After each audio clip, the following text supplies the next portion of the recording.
परमेश्वर का धन्यवाद हो। Hallelujah, praise the Lord. आइए एक बार फिर हम प्रार्थना करें और प्रार्थना से अपने सभा को शुरू करें। Let us bow our head and look to Lord in prayer। पवित्र महान जीवित सामर्थी प्रभु, धन्यवाद, स्तुति, गौरव, महिमा और प्रशंसा करते हुए तेरे चरणों के पास आते हैं प्रभु। हम तेरा धन्यवाद करते हैं आज के सुंदर दिन के लिए प्रभु, जो तूने हमें दिया है कि एक बार फिर तेरे चरणों पर इकट्ठे होकर तेरे नाम की महिमा, प्रशंसा और स्तुति और जय जयकार कर सकते हैं। प्रभु हमें से प्रत्येक को आशीर्वाद कर। जो कोई ये वचन सुन रहे हैं प्रभु जी, प्रत्येक को नाम बनाम आशीर्वाद कर, अपने मजबूत पंखों के नीचे रह, हर एक आशीर्वाद से परिपूर्ण कर प्रभु, कि तेरी महिमा, प्रशंसा और स्तुति और जय जयकार। हमें सब प्रत्येक को आशीर्वाद कर, मुझ नाचीज के साथ हो, मुझ में होकर तू बोल प्रभु, कि तेरी महिमा, प्रशंसा और स्तुति और जय जयकार हो प्रभु जी।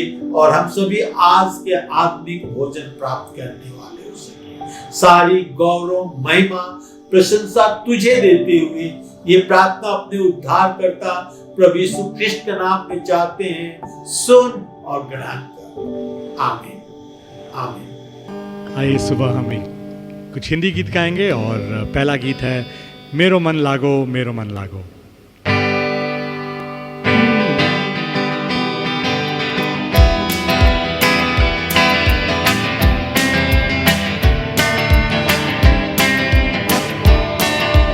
मेरो मन लागो मेरो मन लागो, यीशु जी के ध्यान, प्रभु जी के मेरो मन लागो मेरो मन लागो, यीशु जी के ध्यान, प्रभु जी के प्रेम की तेरी रीत निराली, प्रेम की तेरी रीत निराली, तेरी निराली शान, तेरी निराली शान, तेरी निराली शान।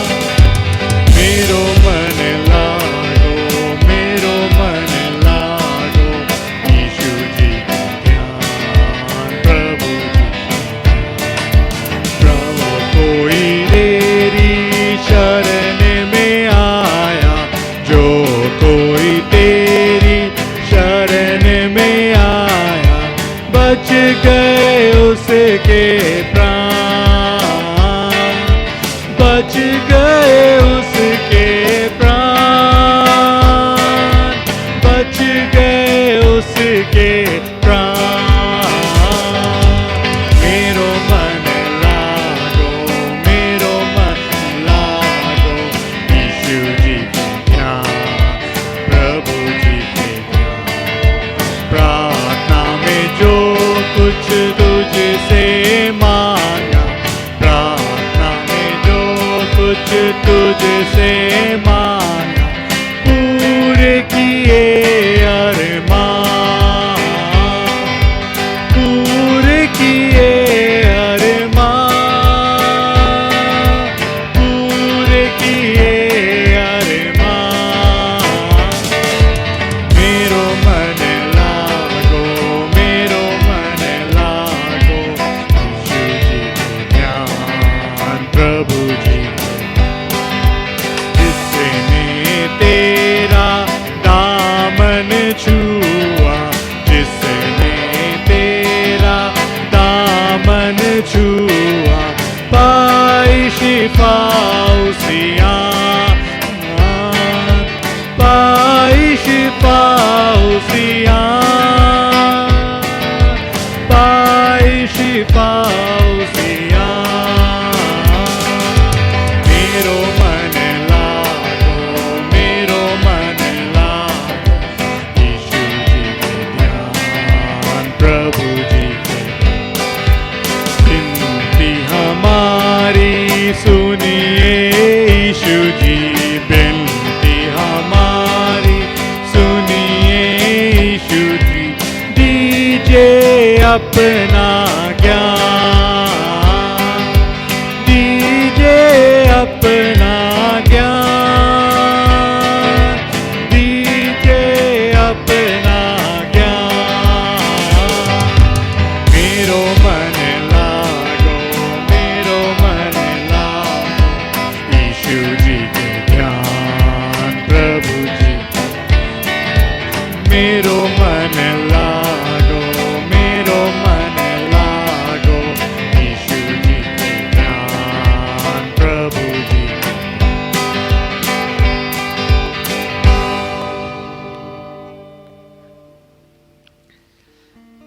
एक गीत गाएंगे और एक गीत रब की होवे सना, हमेशा रब की होवे सना।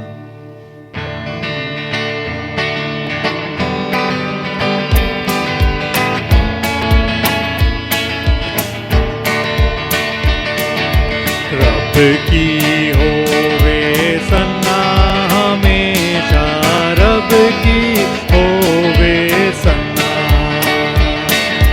रब की होवे सना हमेशा, रब की होवे सना, रब की होवे मदद सराही, रब की होवे मदद सराई, उसकी नाम की सन्ना, उसके नाम की सन्ना हमेशा, रब की होवे सन्ना,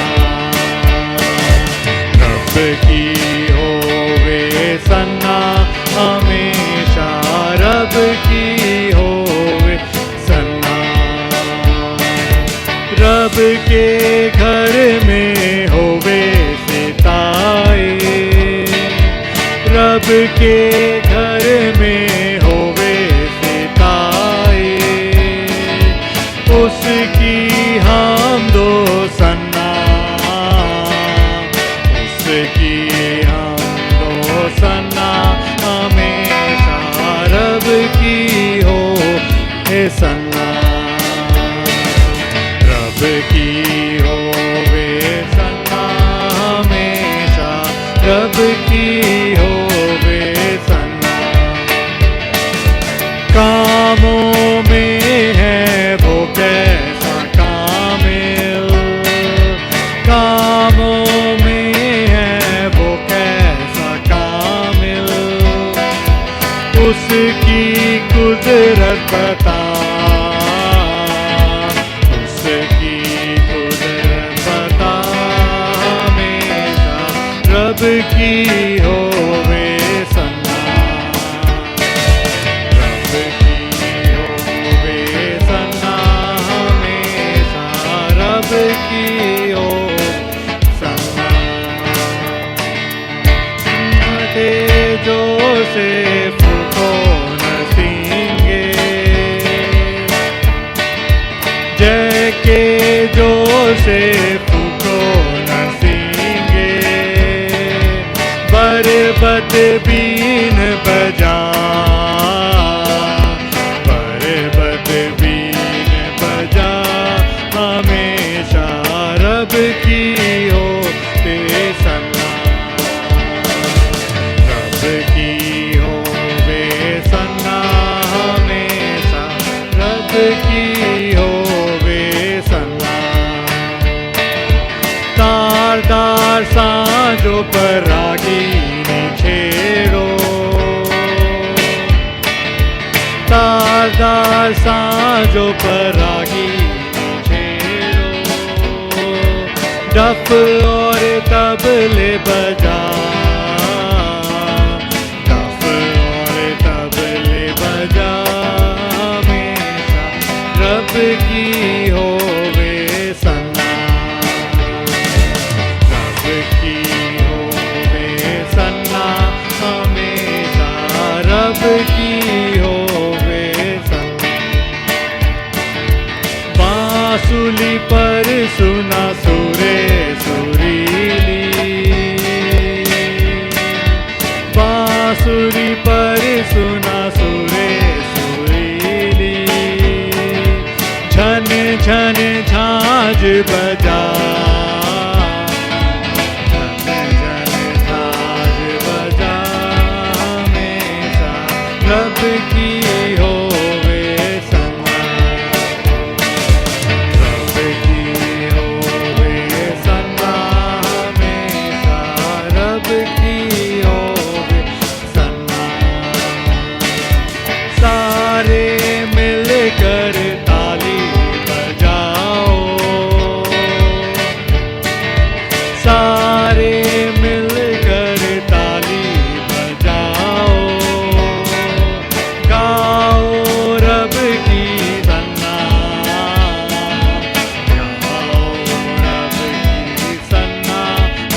us sing an English song. I'm pressing on the upward way.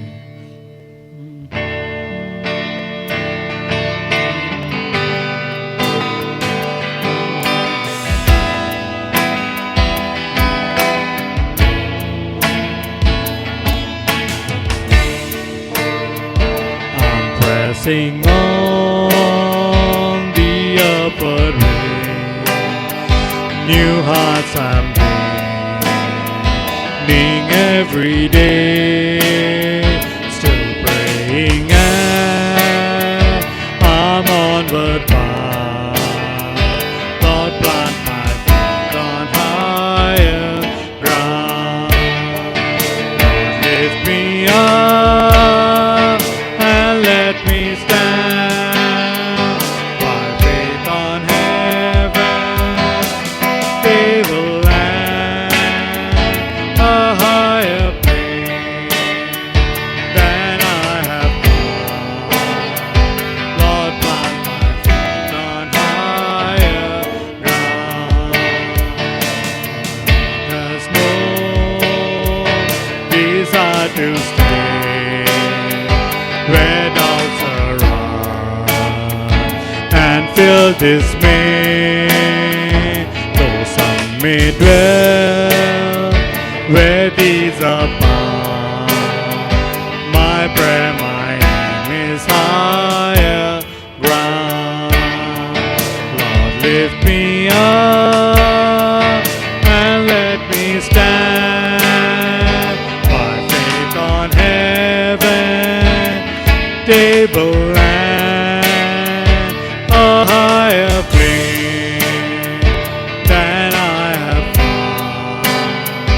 Lord, plant my feet on higher ground. I want to live above the world, though Satan's scoff at me a hug. Has called the joyful sound, the song of saints on higher ground. Lift me up and let me stand by faith on heaven. Table land a higher plane than I have found. Lord, plant my feet on higher ground. I want to scale the utmost high and catch a gleam of glory bright. But still I'll pray till heaven I find. Lord, lead me on to higher ground.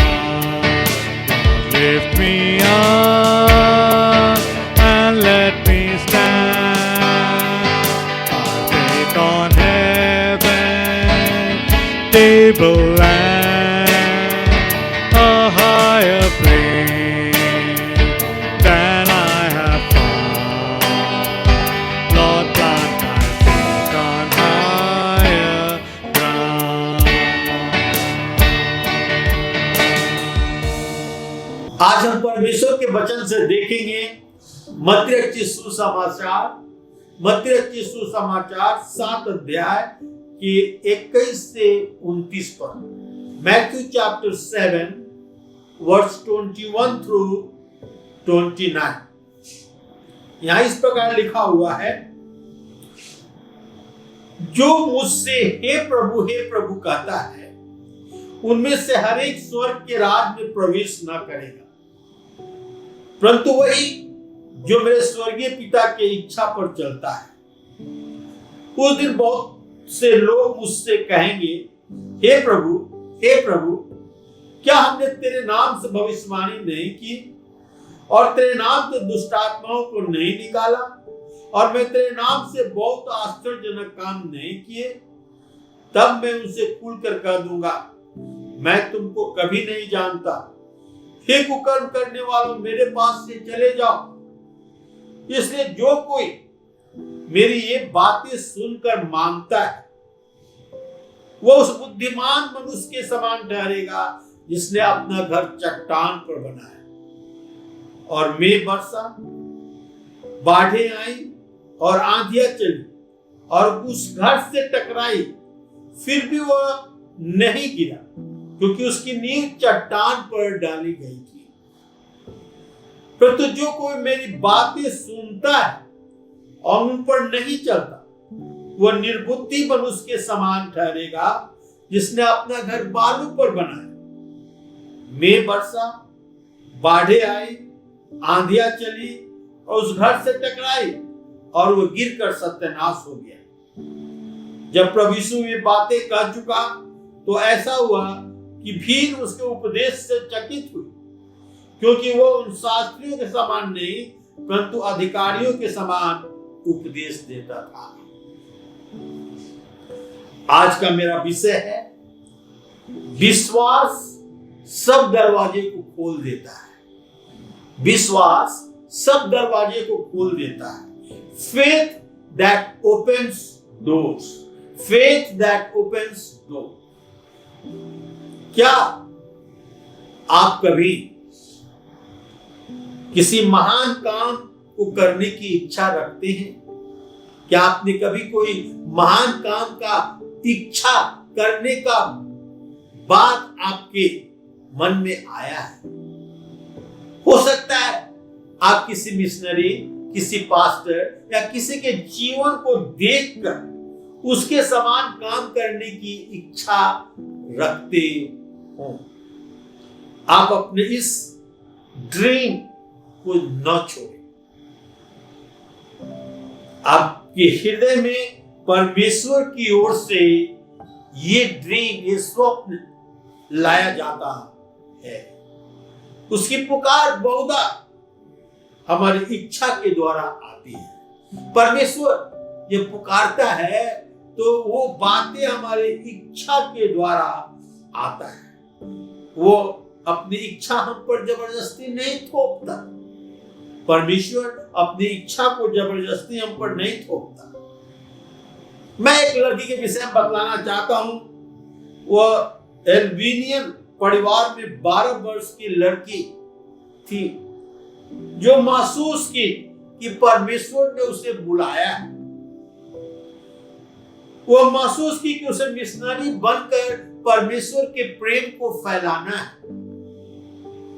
18 वर्ष की उम्र में अपने घर को छोड़कर sister of लेरोटो में आ गई।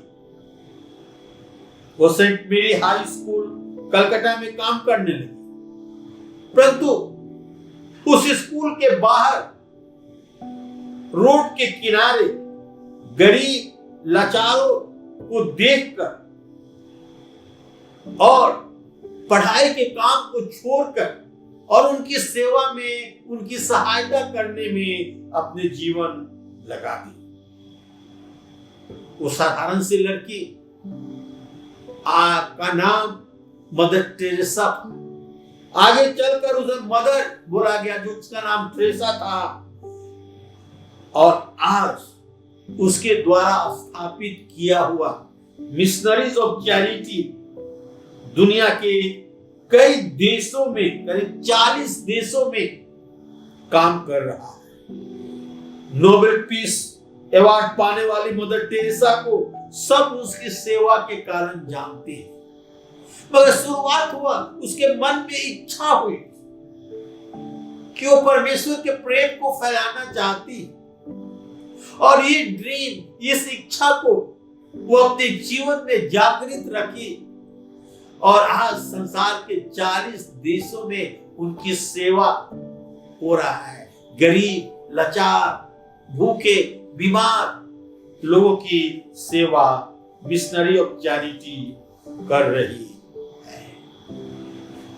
तो ये इच्छा, ये ड्रीम जो हमारे जीवन में आता है कि हम परमेश्वर के लिए कुछ करना चाहते हैं, तो ये परमेश्वर की ओर से आता है। और इस ड्रीम को हम मरने ना दें, इसे जीवित रखें। और एक दिन परमेश्वर आपको भी बहुतायत से इस्तेमाल करेगा। God's gift, God's good gift, परमेश्वर का अच्छा दान हमारे लिए, आपके लिए, हम सबके लिए। क्या आप किसी को सरप्राइज गिफ्ट दिए हैं? और गिफ्ट देने के बाद आप अपने दिल में आनंद और खुशी महसूस करते हैं? जिस प्रकार हम अपने मित्र या परिवार के सदस्यों को कुछ देकर आनंद मनाते हैं, उसी प्रकार परमेश्वर भी हमारे लिए अपना प्रेम दिखाकर, हमें आशीष देकर और आनंद महसूस करता है। जब परमेश्वर अपने प्रेम को हम पर प्रकट करता है, हमें आशीष देता है, तो परमेश्वर भी खुश होता है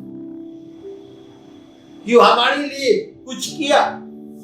भजन संहिता 37 के 4 पद में लिखा है, यहोवा को अपने सुख का मूल जान और वो तेरे मनोरथ को पूरा करेगा।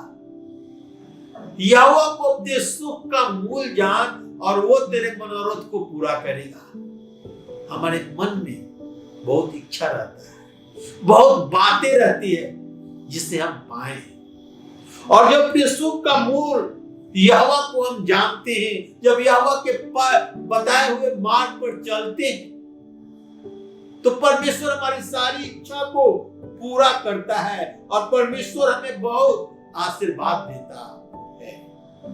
बहुत लोग हैं जिनकी प्रार्थना सुनी नहीं जाती, जिनके प्रार्थना का उत्तर नहीं मिलता। बाइबल उनके विषय में क्या बतलाती है? याकूब की पत्री 4 अध्याय के 3 पद में लिखा हुआ है। याकूब की पत्री 4 अध्याय के 3 पद में लिखा है, तुम मांगते हो और पाते नहीं, इसलिए कि बुरी इच्छा से मांगते हो ताकि अपने भोग विलास में बुरा हो। जेम्स 4:3, याकूब 4:3 में लिखा है, तुम मांगते हो पर पाते नहीं, इसलिए कि बुरी इच्छा से मांगते हो ताकि भोग विलास में बुरा हो। यदि हमारी प्रार्थना का उत्तर नहीं मिलता तो हमें अपने अभिप्राय, अपने मोटिव को देखना है कि हम मांग रहे हैं, उसका मोटिव क्या है, उसका अभिप्राय क्या है। क्या परमेश्वर की महिमा के लिए मांग रहे हैं, परमेश्वर के राज के बढ़ोतरी के लिए मांग रहे हैं, कि मांग रहे हैं कि अपने सुख विलास में उसे उड़ा देंगे? क्या अभिप्राय है? हमें उन सब के लिए प्रार्थना करना है जो हमें आत्मिक रूप से मजबूत करे और परमेश्वर की महिमा करे। जब परमेश्वर की महिमा, परमेश्वर के राज के बढ़ती के लिए जब हम मांगते हैं, तो परमेश्वर हमारी प्रार्थना को सुनता है और उत्तर देता है। हम स्वतंत्र हैं कि हम अपनी आवश्यकता को भी परमेश्वर के सामने रखें और परमेश्वर वो हमें देता है।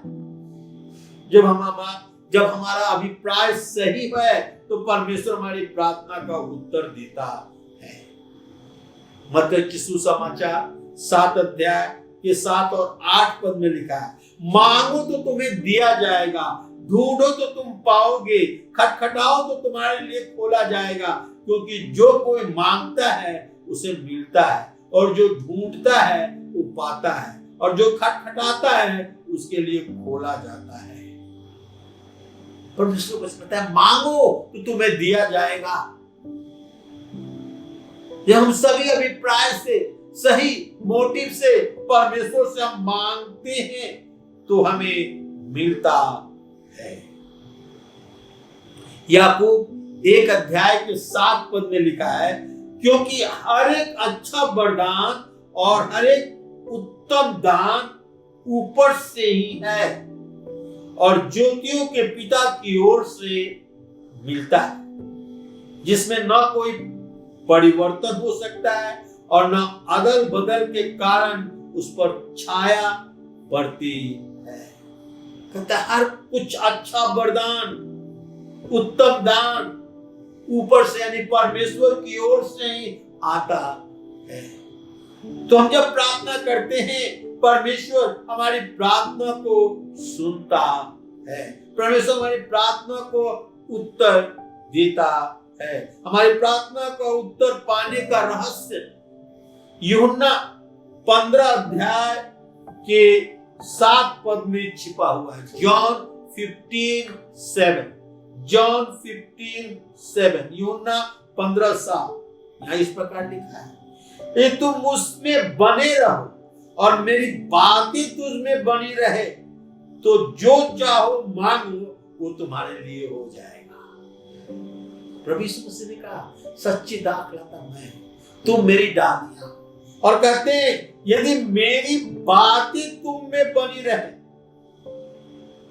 और तुम मुझ में बने रहोगे, तो जो कुछ चाहो मांगो तुम्हारे लिए हो जाएगा। तो ये रहस्य है। क्या रहस्य है? कि हम और आप जब प्रार्थना करते हैं तो हमें मिलता है। कब मिलता है? जब हम प्रभु यीशु मसीह से हमारा संबंध बना रहता है, जब हम प्रभु यीशु मसीह में बने रहते हैं और प्रभु यीशु मसीह की बातें, प्रभु यीशु मसीह की आज्ञा हम में बनी रहती है। और जब हम प्रभु यीशु मसीह के पद चिन्हों पर चलते हैं, उसकी बातों को मानकर और उसके अनुसार चलते हैं, तो परमेश्वर जो हम मांगते हैं वो अच्छे देता है। परमेश्वर का अच्छा दान हमारे और आपके लिए है। परमेश्वर अपने दान को हमें और आपको देता है कि परमेश्वर की महिमा, प्रशंसा और गौरव होने आए। दूसरा, डेंजर ऑल अराउंड, खतरा चारों तरफ है। आज के संसार में, हमारे जीवन में हम जिधर देखते हैं उधर ही खतरा है।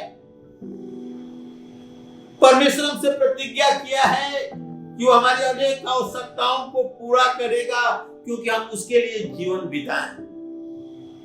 और परमेश्वर की प्रतिज्ञा सही है। वो हमसे प्रतिज्ञा किया है कि हमारी हर एक आवश्यकताओं को पूरा करेगा, कि हम उसके लिए जीवन बिताएं। उसका दान हमारे लिए पवित्र आत्मा भी देता है कि हम अपने शत्रु शैतान को हरा सके। परमेश्वर हमारे अंदर एक नया स्वभाव तैयार कर रहा है, और आत्मा का फल प्रेम, आनंद, धीरज, शांति, अच्छाई, नम्रता, विश्वास, योग्यता हमारे शरीर में, हमारे जीवन में भर रहा है कि हम आगे बढ़े, परमेश्वर के प्रेम, आनंद, धीरज, शांति, अच्छाई को लेकर आगे बढ़े। इन सब में हम सफल मसीह जीवन व्यतीत करते हैं। ये पवित्र आत्मा की अगुवाई में चलते हैं, जो पवित्र आत्मा का फल हमारे जीवन में लगता है, तो हम एक सफल मसीह जीवन व्यतीत करते हैं। जब परमेश्वर हमें कुछ देता है तो बहुत लोग उसके पीछे नहीं चलते, बहुत लोग भूल जाते हैं परमेश्वर को। मत्ती रचित सुसमाचार उसके 7 अध्याय के 13 और 14 पद में लिखा हुआ है। Matthew chapter 7 verse 13 and 14। सकेत फाटक से प्रवेश करो, क्योंकि चौड़ा है वो फाटक और सरल है वो मार्ग जो विनाश को पहुंचाता है, और बहुतेरे हैं उसमें प्रवेश करते हैं। क्योंकि सकेत है वो फाटक और कठिन है वो मार्ग जो जीवन को पहुंचाता है, और थोड़े हैं जो उसमें प्रवेश करते हैं। प्रभु यीशु मसीह ने हमें सिखाया है कि 2 रास्ते हैं जिस पर मनुष्य चलता है। सकरा मार्ग, नैरो, सकरा है वो मार्ग जो हमें जीवन को, अनंत जीवन को पहुंचाता है, और थोड़े उसमें प्रवेश करते हैं। और ये सकरा मार्ग जो है वो कठिन है, परंतु अंत में वो अनंत जीवन को पहुंचाता है। और प्रभु यीशु मसीह कहते हैं कि सकरा मार्ग से प्रवेश करो, सकरा मार्ग से प्रवेश करो। दूसरा प्रभु यीशु मसीह कहते हैं, चकला है वो मार्ग, चकला है वो मार्ग जो विनाश को पहुंचाता है। चौड़ा है, सकरा है, चौड़ा है, चकला है, बहुत लोग उसमें जाते हैं, परंतु वो विनाश को पहुंचाता है और बहुत देर उसमें प्रवेश करते हैं। और वो आसान मार्ग, आसान, परंतु उसका अंत मृत्यु है, विनाश है, रोना है, आग और गंधक का ज्वाला है। इसलिए प्रभु यीशु मसीह कहते हैं कि सकरा मार्ग से प्रवेश करो। इसमें थोड़े प्रवेश करते हैं, कठिन है वो मार्ग, परंतु अनंत जीवन को ले जाता है। और चकला है वो मार्ग, चौड़ा है वो मार्ग जो विनाश को पहुंचाता है और बहुतेरे उसमें प्रवेश करते हैं। वो आसान है और उसका अंत बहुत खराब। प्रभु यीशु मसीह ने हमें बताया, जो लोग आसान से जिंदगी जीना चाहते हैं, केवल अपने विषय में सोचते हैं, अनुशासन के विषय में नहीं सोचते, अनुशासन के अधीन रहना नहीं चाहते, बहुत हैं जो इस चौड़े और चकला मार्ग में चले जाते हैं और उसका अंत विनाश हो जाता है। भीड़ में हम उसके साथ नहीं चले जाएं जो विनाश की ओर हमें ले जाता है। प्रभु यीशु मसीह हमें सकरा मार्ग में चलने को बतलाते हैं जो अंत में आनंद का जीवन, स्वर्गीय जीवन और आनंद जीवन की ओर ले जाता है। मत्ती सुसमाचार उसके 7 अध्याय के 15 पद में लिखा है, झूठे भविष्यवक्ताओं से सावधान रहो जो भेड़ों की भेष में तुम्हारे पास आते हैं, परंतु अंदर में फाड़ने वाले भेड़िया हैं। कहता है झूठे भविष्यवक्ताओं से सावधान रहो। चारों तरफ खतरा है, इसके विषय में मैं बतला रहा हूं। मेरे भाई और बहनों, जब इस संसार में रहते हैं तो चारों तरफ खतरा है। प्रभु यीशु मसीह ने कहा झूठे भविष्यवक्ताओं से सावधान रहो। दिखने में तो भेड़ से दिखते हैं, मगर अंदर से फाड़ने वाले भेड़िया हैं। कहता है हमें पहचानना है, हमें सावधान रहना है।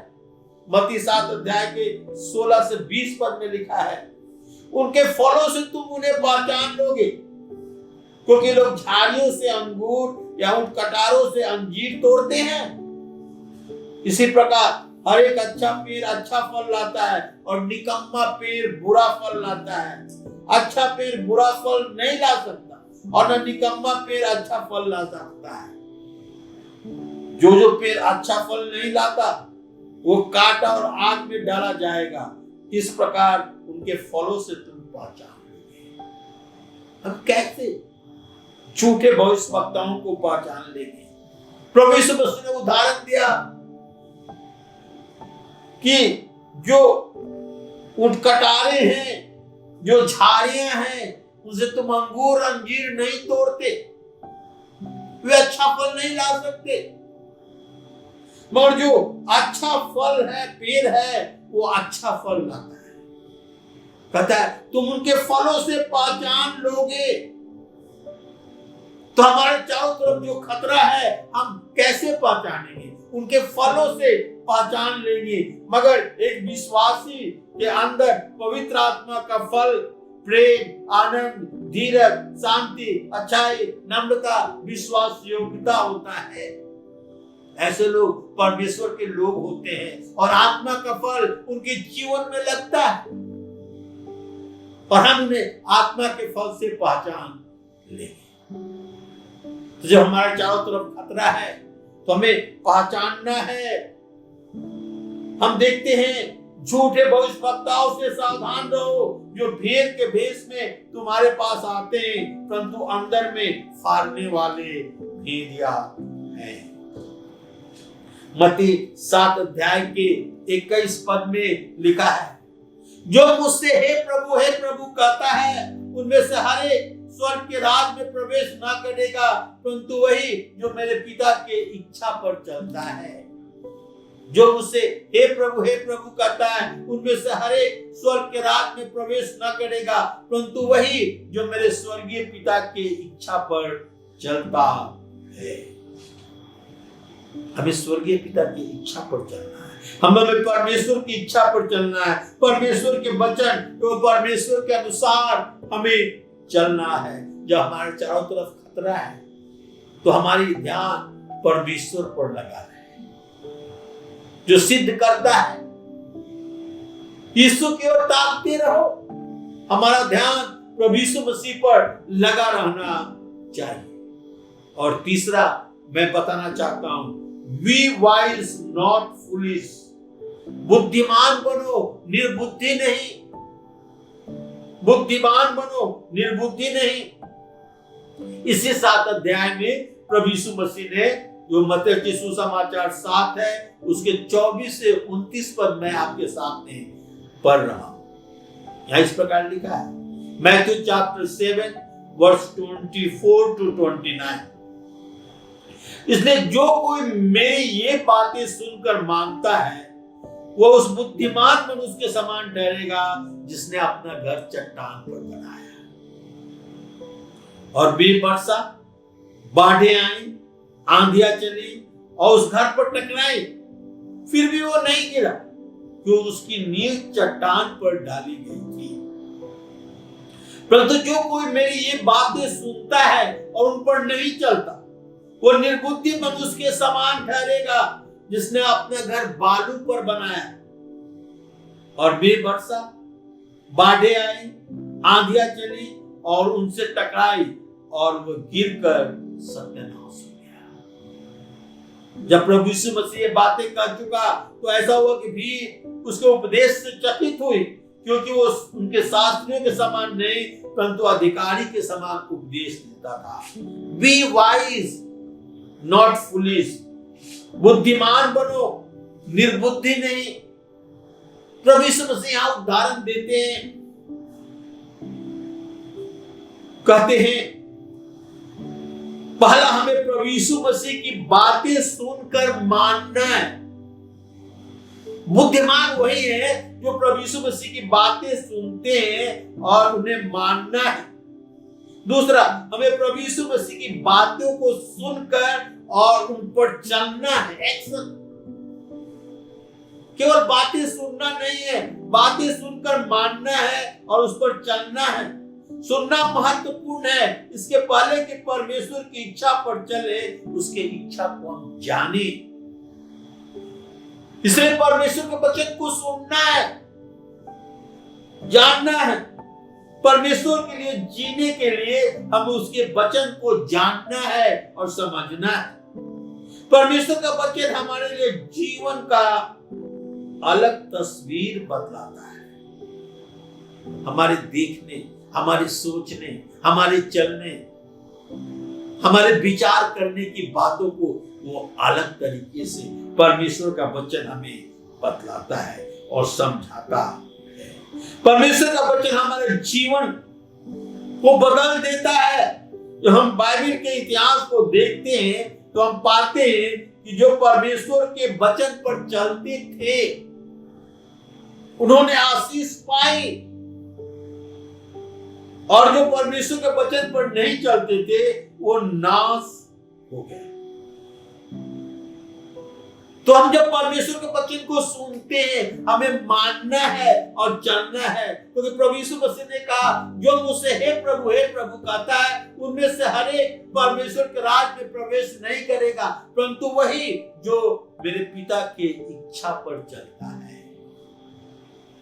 हमें परमेश्वर की इच्छा पर चलना है, और जब परमेश्वर की इच्छा पर चलते हैं तो हम अनंत जीवन प्राप्त करते हैं। प्रभु यीशु मसीह ने कहा कि बहुत तेरे उस दिन आएंगे और कहेंगे, हे प्रभु, क्या तेरे नाम से हमने दुष्ट आत्माओं को नहीं निकाला?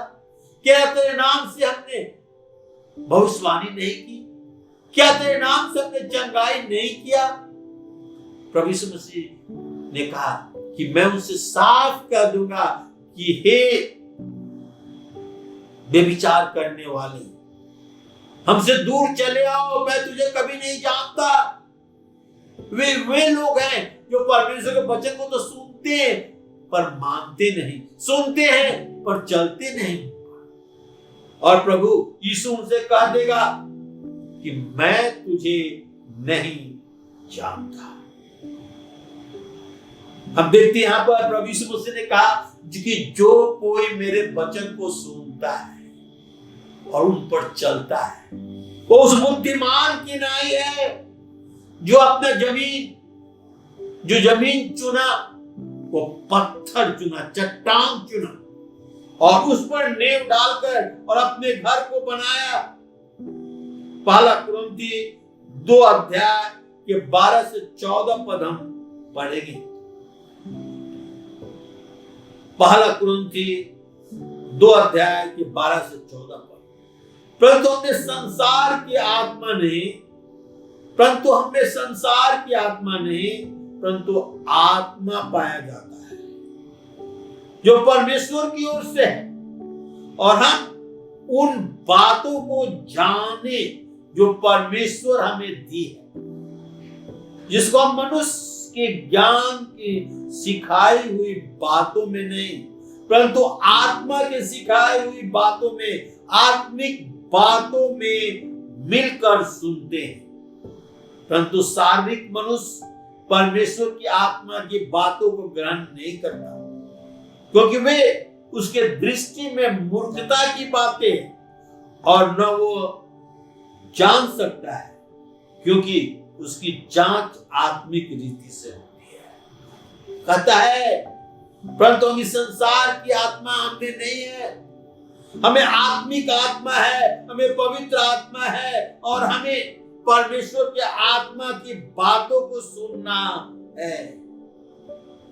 प्रभु यीशु मसीह ने क्या कहा मत्ती 7 अध्याय के 24 और 25 पद में, इसलिए जो कोई मेरी यह बातें सुनकर मानता है वो बुद्धिमान मनुष्य के समान ठहरेगा जिसने अपना घर चट्टान पर बनाया। तो जब प्रभु यीशु मसीह के वचन को सुनकर हम मानते हैं, चलते हैं, तो प्रभु यीशु मसीह हमें बुद्धिमान मनुष्य ठहरा है। लिखा है मैं बरसा, बाढ़ें आई, आंधियां चली और उस घर से टकराई, फिर वो नहीं गिरा क्योंकि उसकी नींव चट्टान पर डाली गई थी। हमारा विश्वास प्रभु यीशु मसीह पर है, जो चट्टान है। हमने अपना नींव प्रभु यीशु मसीह पर डाला है, और जब हमारे जीवन में बारिश आती, तूफान आती, आंधियां आती है और टक्कर मारती है, तो हम स्थिर रहते हैं। इसका अर्थ यह है कि जो हमारे दिल में, हमारे जिंदगी में तूफान, मुसीबत, डर, भय, बीमारी आती है, उसके बावजूद भी हम स्थिर रहते हैं, क्योंकि हमने अपना नींव चट्टान पर डाला है, और वो चट्टान प्रभु यीशु मसीह है। हम थोड़ा फलस्तीन देश के विषय में बतलाना चाहते हैं। फलस्तीन देश जो है वो पहाड़ियों से घिरा हुआ है, और समर में हम देखते हैं कि आपको समतल भूमि दिखाई देगा जहां बालू रहता है, और उस पर खोदकर, बालू पर खोदकर और घर बनाना बहुत आसान है, और लोग झटपट घर भी बना लेते हैं। परंतु जब बारिश का समय आता है और इन पहाड़ियों पर बारिश गिरता है और वहां का पानी धारा बनकर बड़े करंट फोर्स के साथ पहाड़ से लुढ़कते हुए और ये समतल जमीन पर आता है, और उसके रास्ते में जो कोई या कुछ क्यों ना हो उसे नष्ट करते हुए अपने साथ बहा ले जाता है। और फलस्तीन के लोग इस बात को जानते थे, और जब प्रभु यीशु मसीह ये उदाहरण दे रहे थे तो उनके मन में समझ आया कि प्रभु यीशु मसीह क्या कहना चाहते हैं। बालू पर घर बनाने और चट्टान पर घर बनाने का क्या महत्व है। दोनों बात करते हैं कि मैं वर्षा, बाढ़े आए, आंधियां चली और घर पर टकराई, पर वो नहीं गिरा, तो उसकी नींव चट्टान पर डाली गई थी। फिर दूसरे घर जो बालू पर बनाया गया था, उसके विषय में एग्जैक्टली वही लिखा हुआ है कि मैं वर्षा, बाढ़े आए, आंधियां चली और घोर से टकराई और वो सत्यानाश हो गया, क्योंकि उसकी नींव बालू पर डाला गया था। मेरे भाई बहनों, हमें बुद्धिमान बनना है, हमें निर्बुद्धि नहीं बनना है, हमें बुद्धिमान बनना है। और प्रभु यीशु मसीह ने कहा कि जो मेरी बात को सुनता है और मानता है और उन पर चलता है, तो वो बुद्धिमान के नाई है, जिसने अपना घर चट्टान पर बनाया। मैं वर्षा, बाढ़े आई, आंधियां चली और उस घर से टकराई, परंतु वो नहीं गिरा। मत्ती 7 अध्याय से हम पाठ सीखते हैं कि किस प्रकार विश्वास सारे दरवाजे को खोल देता है। सच्चा विश्वास हार नहीं मानता, हमारी प्रार्थना का उत्तर तुरंत मिलता। विश्वास है परमेश्वर के पास ले जाता है। जब हम मांगते हैं, ढूंढते हैं, खटखटाते हैं, हम परमेश्वर पर विश्वास करके अच्छी वस्तुओं को प्राप्त कर सकते हैं। हम मांग सकते हैं परमेश्वर से धीरज रूपी विश्वास। सच्चा विश्वास दूर दर्शन रखता है, सच्चा विश्वास दूर का दर्शन रखता है और हमें सकरा मार्ग पर ले चलता है कि हम अपने लक्ष्य पर पहुंच सके। विश्वास हमें परीक्षा का सामना करना सिखाता है कि हम जयवंत हो सके। बुद्धिमान रूपी विश्वास, बुद्धिमान रूपी विश्वास हमें परमेश्वर के कार्य में सफल बनाता है। बुद्धिमान जब चेतावनी सुनते हैं तो तुरंत काम में लग जाते हैं। वे चट्टान पर अपना घर बनाते हैं, वे परमेश्वर की आज्ञा मानकर काम करते हैं और जिसका नतीजा परमेश्वर की ओर से शांति और रक्षा मिलता है। हमें परमेश्वर के लोग होना है, जो प्रत्येक दिन उसके सामने परमेश्वर के लोग बनकर और उसके अनुसार कार्य करना है। प्रभु यीशु यहां साफ कर देते हैं कि दो मार्ग है, चकला मार्ग और सकरा मार्ग। जो चकला मार्ग है बहुत तेरे उनमें प्रवेश करते हैं, जो साधारण है, आसान है और विनाश को पहुंचाता है। मगर सकरा मार्ग कठिन है, थोड़े उसमें प्रवेश करते हैं, जो अनंत जीवन को पहुंचाता है। बीच का कोई तीसरा मार्ग नहीं है, इसलिए हमें फैसला कर लेना है कि हमें किस मार्ग में चलना है। इन दोनों में से किस मार्ग पर चलना है। सकरा मार्ग अनंत जीवन को पहुंचाता है, परंतु थोड़े हैं उसमें चलते हैं। आज हमें बुद्धिमान के समान चट्टान पर घर बनाना है। सच्चा विश्वास हमारे लिए सब दरवाजे को खोल देता है। प्रभु यीशु मसीह ने कहा मत्ती 7 अध्याय के 21 पद में, जो मुझसे हे प्रभु कहते हैं, उनमें से हर एक स्वर्ग के राज में प्रवेश न करेगा, परंतु वही जो मेरे स्वर्गीय पिता की इच्छा पर चलते हैं। प्रभु यीशु मसीह ने साफ कर दिया था कि जो मुझसे हे प्रभु कहते हैं, उनमें से प्रत्येक परमेश्वर के राज में प्रवेश ना करेगा, परंतु वही जो मेरे स्वर्गीय पिता की इच्छा पर चलते हैं। और उस दिन न्याय के समय बहुत कहेंगे कि हे प्रभु क्या तेरे नाम से हमने भविष्यवाणी नहीं की, तेरे नाम से दुष्ट आत्माओं को नहीं निकाला, तेरे नाम से बहुत आश्चर्यजनक नहीं किए। तब प्रभु यीशु मसीह कहते हैं, उनसे खुलकर मैं कह दूंगा कि मैं तुम्हें कभी नहीं जानता, हे कुकर्म करने वाले, मेरे पास से चले जाओ। इसलिए जो को मेरी बातें सुनकर मानता है, वो बुद्धिमान मनुष्य के समान है, जिसने अपना घर चट्टान पर बनाया।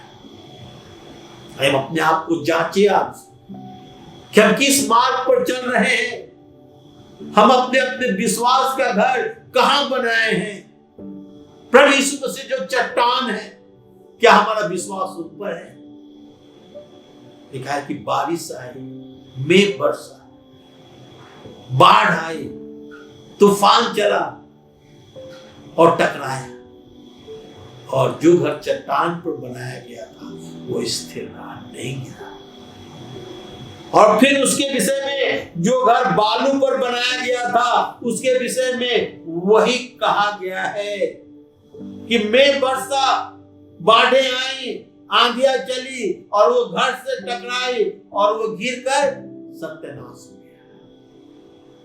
तो आइए आज हम अपना घर चट्टान पर बनाए, प्रभु यीशु मसीह की बातों को सुनकर माने और उन पर चले। और प्रभु यीशु मसीह ने कहा, जो कुछ तुम मेरे नाम से मांगोगे वो सब मैं तुझे दूंगा। विश्वास सब दरवाजे को खोल देता है। आइए हम प्रभु यीशु मसीह के पास आए और उसकी बातों को मानकर उस पर चलें। सर्व झुकाएं और प्रार्थना करें। पवित्र महान जीवित सामर्थ्य प्रभु, धन्यवाद, स्तुति, गौरव, महिमा और प्रशंसा करते हुए तेरे चरणों के पास आते हैं। हम इसे प्रत्येक के साथ हो प्रभु, प्रत्येक की तू सहायता कर, मदद कर, अगुवाई कर। आज तेरे वचन को हमने सुना प्रभु, हम तेरे वचन को सुनकर उस पर चले और अपना घर चट्टान पर बनाए कि जब हमारे जीवन में दुख, मुसीबत और शैतान परीक्षाओं को लाता है तो हम टिके रहे, हम गिरे रहे। जब मेघ बरसे, बाढ़ें आई, आंधियां चले तो हम तुझ में स्थिर रहे प्रभु। तू हमारी सहायता कर, मदद कर, अगुवाई कर और हम में से प्रत्येक को तू नाम बनाम आशीर्वाद कर, प्रभु यीशु ख्रिस्ट के द्वारा। आमीन, आमीन, आमीन।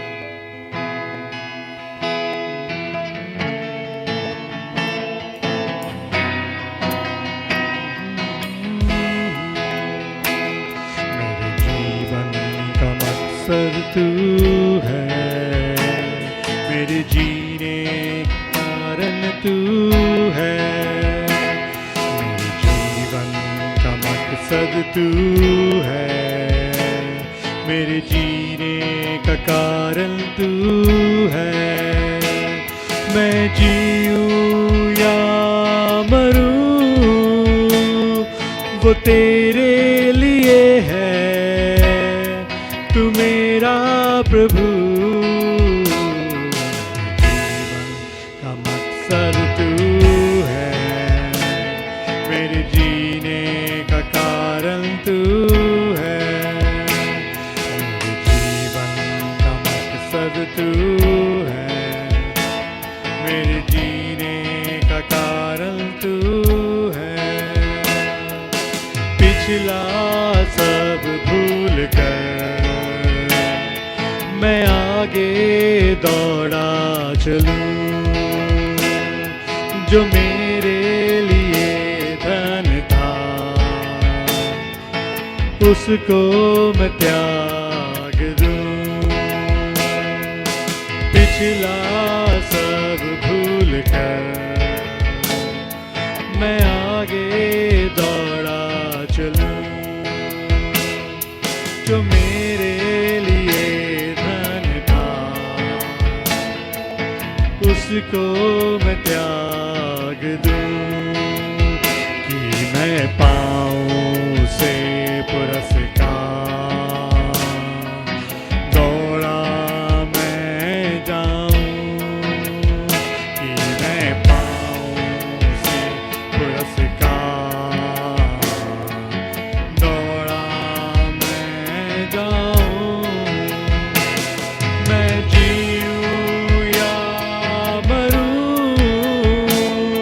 वो तेरे लिए है, तू मेरा प्रभु।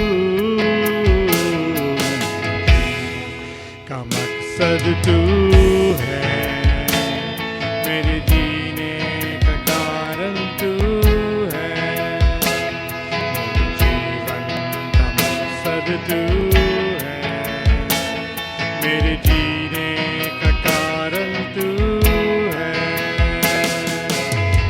पर हुई है कृपा, बेकार न जाने दूं, जिसने मुझे है चुना, उसकी ओर मैं बढ़ूं। मुझ पर हुई है कृपा, बेकार न जाने दूं, जिसने मुझे है चुना, उसकी ओर मैं बढ़ूं।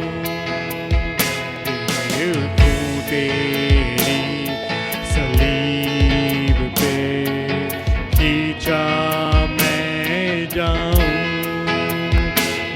देखूं तेरी सलीब से खींचा मैं जाऊं। मैं जीऊं या मरूं, वो तेरे लिए है, तू मेरा प्रभु। जीवन का मकसद तू है, मेरे जीने का कारण तू है, मेरे जीवन का मकसद तू है, मेरे जीने का कारण तू है। मैं जीऊं या मरूं, वो तेरे लिए है, वो तेरा प्रभु। जीवन का मकसद तू है, मेरे जीने का कारण तू है, मेरे जीवन का मकसद तू